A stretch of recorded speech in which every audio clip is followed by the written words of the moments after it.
Good evening and welcome to Smart Entrepreneurship Decoded on Transcontinental Times.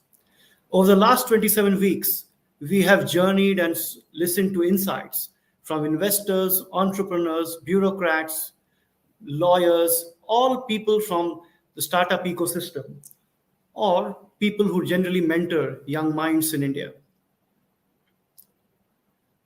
While there is a surfeit of mentors and advisors today, something that people from my generation say we didn't have, young people are even more confused than they were earlier.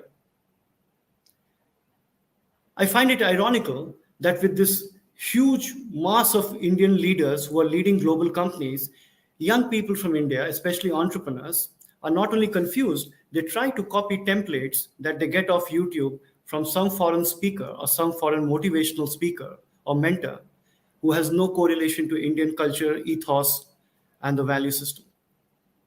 It confuses them some more. And this whole digital media frenzy that they live in, I don't envy them, but it directs them towards paths that are really superfluous, and they get advice which doesn't work for them. In all this clutter,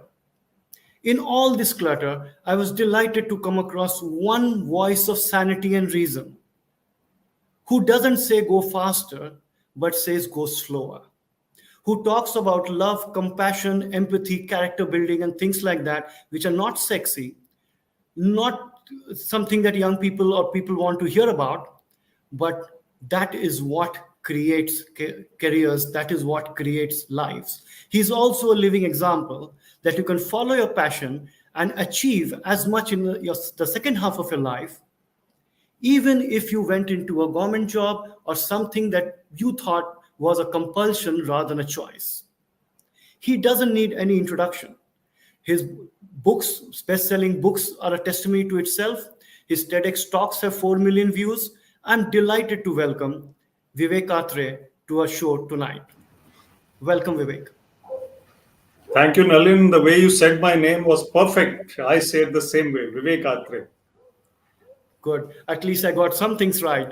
It is absolutely my pleasure to have you tonight. Now, we are going to dive right in. You're spoken at so many forums, you're interviewed so many times. People already know a lot of things that you speak about. So I'm going to focus on a few things. Your book, where you spoke about 52 essential life skills that young Indians need. When we look at entrepreneurs today, and I know you guide people of all age groups, including CEOs, but you do a lot of work at the university level.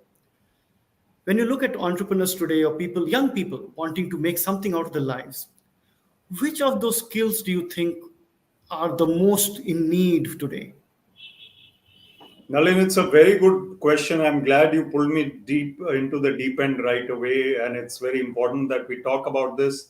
First of all, let me thank you for inviting me and Transcontinental Times doing so well, and great surge for the youth as well, because I believe that thousands of youth follow this program, and I'm honored to be here. Secondly, coming to the point, yes, 52 life skills, which I've mentioned for young people in my book. I think a couple of them stand out, and I will mention them in a little bit of detail, not too much. The first is balance. See, what we do, we often overdo our obsessions and passions. And yes, we have to excel in whatever we take up. As you know, Nalin, you have excelled in your career. I've tried to do reasonably well in mine. So what we have to do is go after something, definitely. And we have to be dedicated, devoted, diligent. We have to be getting after something like that, but not getting so obsessed that we will go bonkers if we don't succeed. So the stress will kill us if we are not balanced. And balance also means that if I am a chemistry professor, I can also play the guitar. I can also, read some poetry to my beloved or whatever it is. I can also maybe cook something up in the kitchen or elsewhere. The issue is that balance is the key. So physical fitness, mental fitness, spiritual fitness. And the second skill I'll say, although I'll mention two quickly, empathy and creativity. Empathy for others, it's not a skill, it's a quality which you have to have from within. And if I have empathy for others, the universe conspires to help me. That's the saying. And it is true. I have noticed that ever since I started thinking a little more compassionately of others, and nature has also become now close to me because I have understood nature a little more. I go for long walks and I spend time in the outdoors. I think I've become more compassionate. It's a great quality for people to have. I'm trying more to build it up. Creativity, maybe we can come to later also, but I do want to emphasize that one has to be truly creative to be happy and successful. So, balance is a beautiful word in Hindi, Sayam, and Sayam. that actually portrays it much better. So, balance, empathy, these are great, absolutely essential skills without a doubt. Now, when people enter entrepreneurship in Sanskrit, probably entrepreneurship came from the Sanskrit word of antarprerna, or at least there is a folklore around it, right? Indians like to claim every word, good word as their own, but probably it came from antarprerna. Hmm. Do you find this obsessive quest and relentless search for materialistic version of success, and people really don't have the antarprerna for it, but they're chasing it because they think this is what success is supposed to mean? Nalin, now you're beginning to sound like me totally, and this is exactly what I talk about, and I have learned from my own spiritual pursuit. So, material success will give us temporary happiness. We don't want to get too spiritual here, but I do want to say that if you love mangoes, and I've heard this story from a saint, you love mangoes, you can eat 2 mangoes, you can eat 4 mangoes, but can you eat 72 mangoes at one go? So, sorry to say, even mangoes are in the materialistic world. The internal mangoes, that is the happiness or the creative satisfaction or the joy of little things like your nani ji or your child or your sister or your brother or your closest friend holding your hand, giving a hug after the pandemic, these are the things that ultimately you will remember and what really matter. So materialism is going to give us comfort, but beyond an extent, you do not need that bigger car, that bigger house, that plush bungalow. You need a vacation maybe every year, but if you can go to the nearby town instead of going to Goa or even Madrid, if I can say so, it's okay. I mean, you can take a break from your routine and be back fresh. So I think materialism is overrated, and we need to be comfortable in life, and we need to aspire, we need to be ambitious, but we also need to see the bigger picture of life and those little moments of happiness which we'll actually remember to the end of our lives. So just a quick addition to what I said.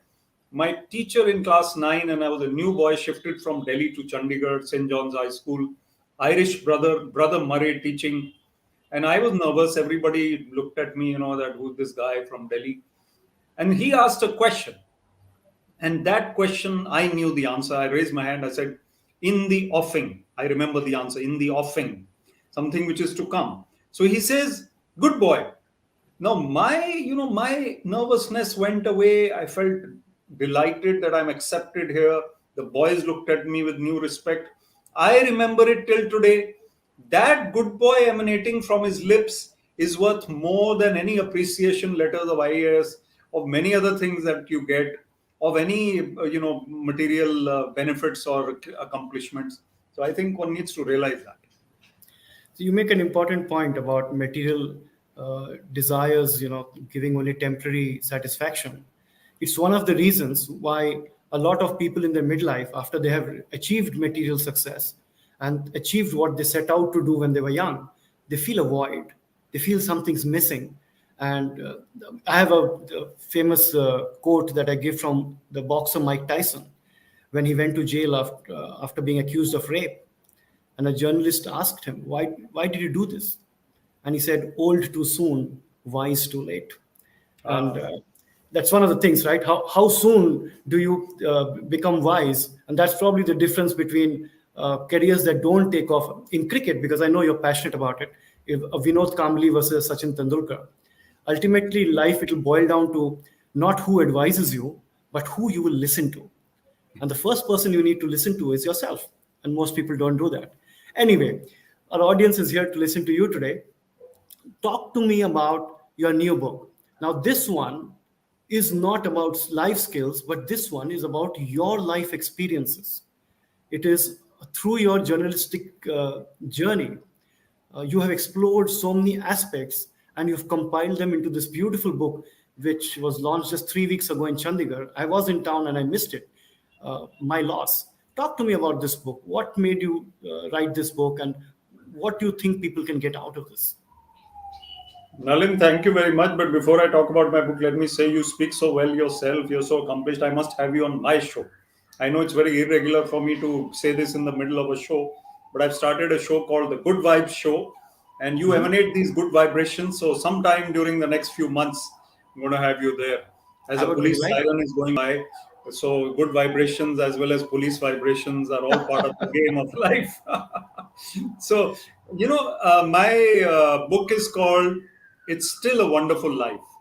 And it is still a wonderful life. And why do I say still a wonderful life? Because obviously life pushes us down at times. And sometimes we feel that we are hard done by. And why me? That Arthur Ashe story where he said, when I was on top of the world and I won Wimbledon, I didn't ask God, why me?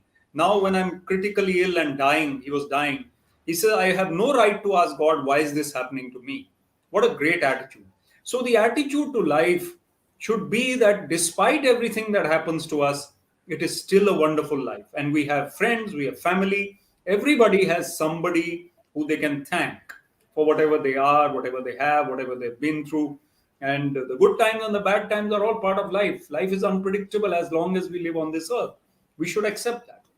So this is the book, but it is, as you said, a compilation of 120 articles in my column. And the column is called Random Forays because the editor of the newspaper told me that you can write on anything you like under the sun. So I named it Random Forays. But now that I've compiled the book, there are actually 14 subjects. And these subjects encompass topics like relationships, the elderly and their difficult times at times, creativity. They encompass governance, humor, social media, and young people and their job aspirations and how careers should be led. And also things like the iconic stories of Amitabh Bachchan, Stephen Hawking, Wing Commander Abhinandan, who became an Indian hero when he crossed over to Pakistan and how he came back gloriously. So all these personalities as well as stories from my life. I think it's about, writers talk in terms of words, and you are an author yourself. So it's about 80,000 words, about 260 pages. And what I'm told with the reviews on Amazon and what young people are telling me is that it's not a bad read. So, and I have let myself go in this book. So my first two novels and my Finding Success Within, I was conscious of the target audience and I was also growing as an author. But here, because I've written columns, I think the expression is better, the thoughts are better, the ideas are collated well. So the last two books I'm pretty happy with, and this one particularly. Fantastic. I look forward to reading it. I'm sure it'll be really, really Thank insightful. you, Nalin. But you spoke about this book having a section on young people. Now, young people today, I have children who are 24 and 20, and I see the kind of spotlight, social media spotlight, and social media frenzy they live in. And sometimes pity is a wrong word, but sometimes empathy is too soft, somewhere in between. I don't like that life of what they're going through. What would be your advice to young people who are on this social media treadmill and frenzy? What do they need to do? How do they pause? How do they cut that cycle? Again, you asked a very pertinent point. And when the young people of today are analyzing their lives, they understand that Swiggy will deliver a gulab jamun within 10 minutes and do anything for you. Technology is the way to live. Nalin, you and I are also, let me put it, you are younger than me, but I mean, we're not that young. So let's say that these people, these young people, they need to spend time offline. And I personally feel that a bit of discipline in the beginning or even in the middle of your stint with social media will help. So, if you are awake till 4 a.m., young people, and you are on Instagram, you are chatting with someone otherwise, you're waiting for the blue ticks from the other side, the other person has gone to sleep, and you're unnecessarily lying awake.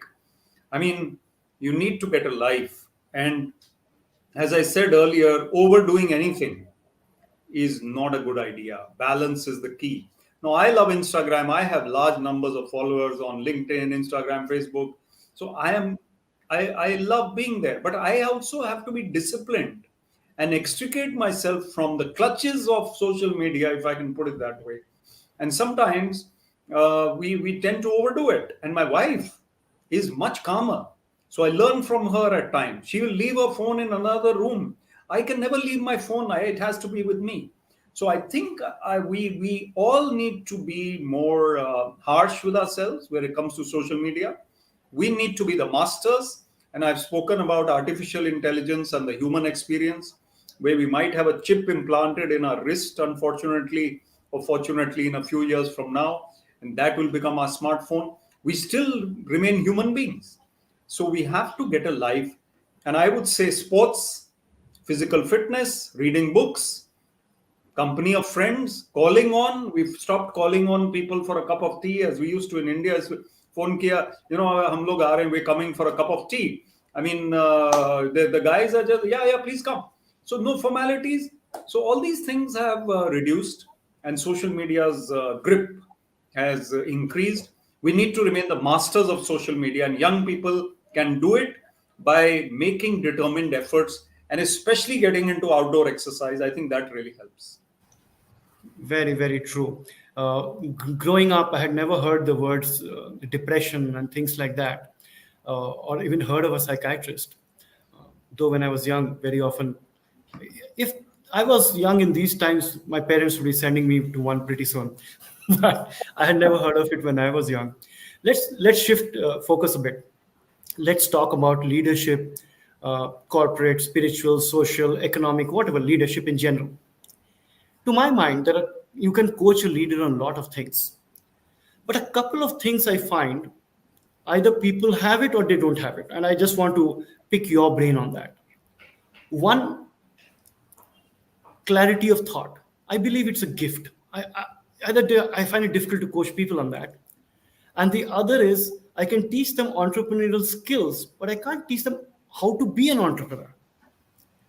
What are your views on that? I mean, are there things that are just gifts with leaders or people? It's a wonderful question. I totally agree with you. You see, there are certain things we're born with, but the autobiography of a yogi, which I follow, and I really love that book, has a chapter called Outwitting the Stars.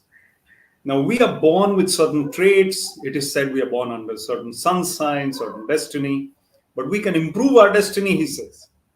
And by improving our skills, we can improve our performances. Now, you mentioned two things which are absolutely correct. How do I develop that, that risk-taking mindset or a careful mindset? It is difficult to change what I already am. And the entrepreneurial, I mean, if you are an entrepreneur by heart, then you will only become better with training and skills, but you have to be probably an entrepreneur by heart. So there are people, as I said, in let's talk about two states of North India which have capitals at Chandigarh, Punjab and Haryana, where I live. So in Punjab, they're born entrepreneurs. The Punjabi is a born entrepreneur. He will set up anything anywhere, and he'll do wonderfully well at it. He'll do his best. The Haryanvi wants to be a government officer, wants his son to be employed in the police. And my dad was in the police, and he would say to those who came to him that we want our son to be a constable. He says, make him study, and if he's good enough, he'll become an ASI, which is a slightly senior level, assistant sub-inspector. So don't come to me for this constable thing. And that was a time when officers could just see a guy and he was fit and intelligent, they would recruit him. Olden days. But here, the mindset of an individual that you spoke about can be altered to an extent, can be changed to an extent. Now, let me give you an example. I used to be, on another level, very conscious of what people think, Nalin. When I was growing up, I was a cricketer, as you mentioned. I used to be wondering, what if I get out on 0? What if I get out on below 10? Now, if I'm thinking like that, the law of attraction says that the chances I'm going to be out before 10. But I used to be conscious of my coach, my dad, my mom. What will I say to them when I go back home? So it was a weakness. It was a psychological weakness. which I have overcome. And today, speaking before 5,000 people or 20,000 people or saying what I want to say is not difficult for me. Being what I want to be is not difficult for me. Having coffee with someone I want to have coffee with is not difficult for me. So it is a change that I've brought about. I think we can also change those skills and qualities which you mentioned, but if we have a head start, it's definitely more beneficial. Yeah. So I see leaders, right? There are some who will say, I may be wrong, but I'm not confused. This is a path we are taking. I may be wrong, but I'm not confused. There are others who say, it is better to discuss and be confused and choose a right path. Is it either or is it contextual to a situation? It's contextual to a situation, and confusion is human. We are not binary machines. I mean, as an electronics engineer, I can only say that, I mean, we are not either or, we are not zero or one. So, life is about the shades of gray, not necessarily 50 of them, but whatever.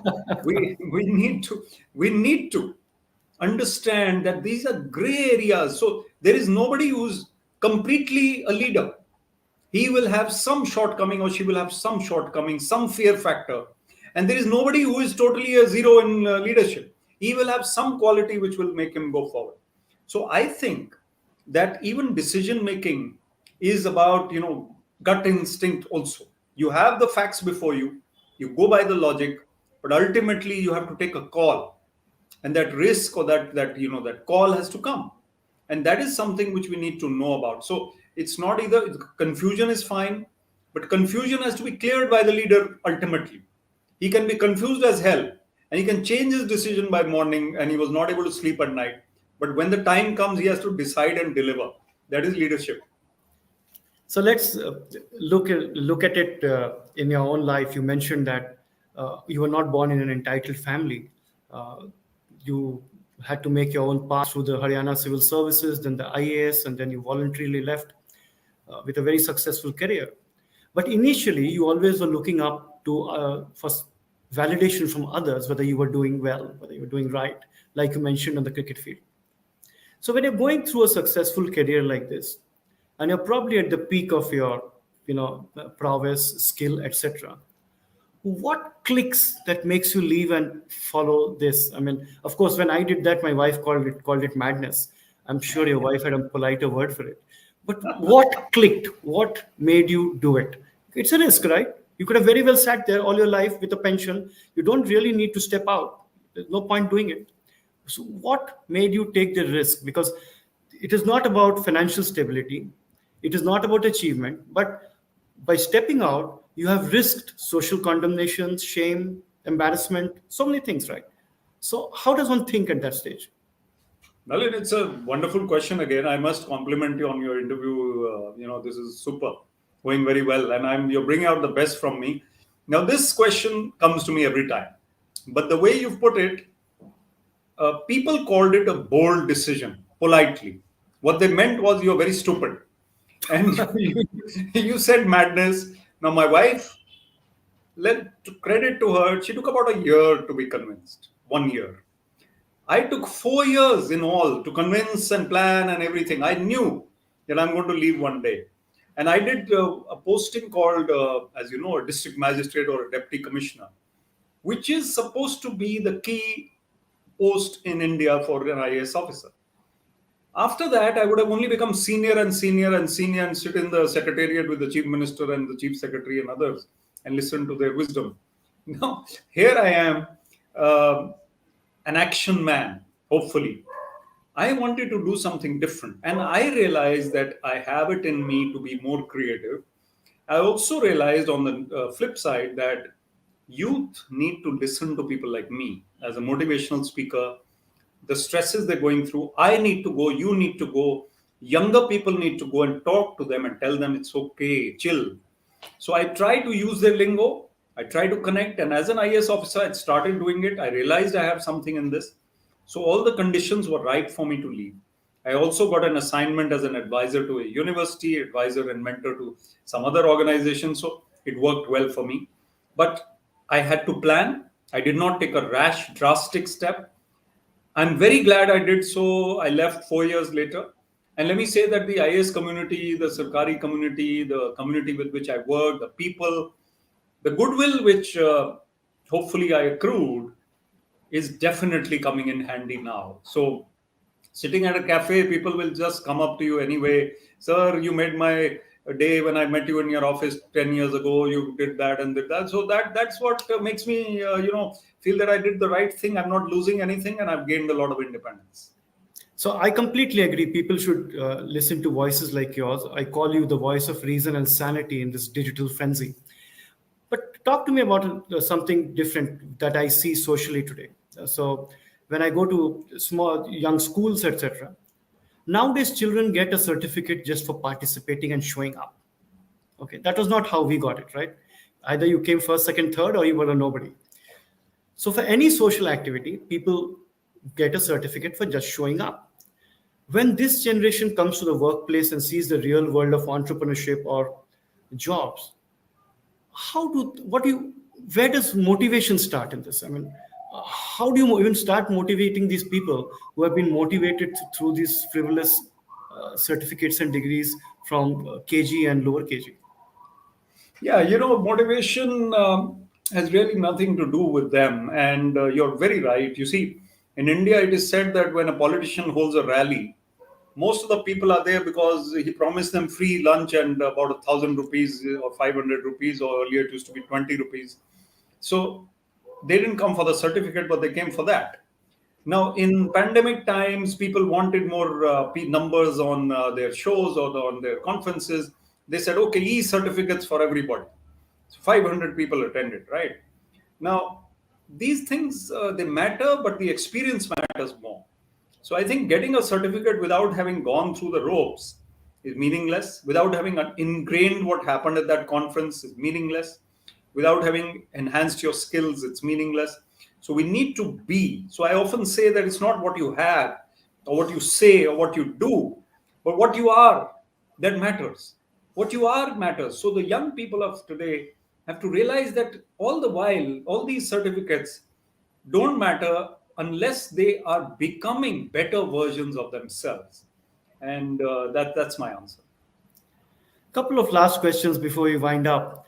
Uh, you are right now in a state, at least a bordering state of Punjab, etc., which is virtually colonizing Canada.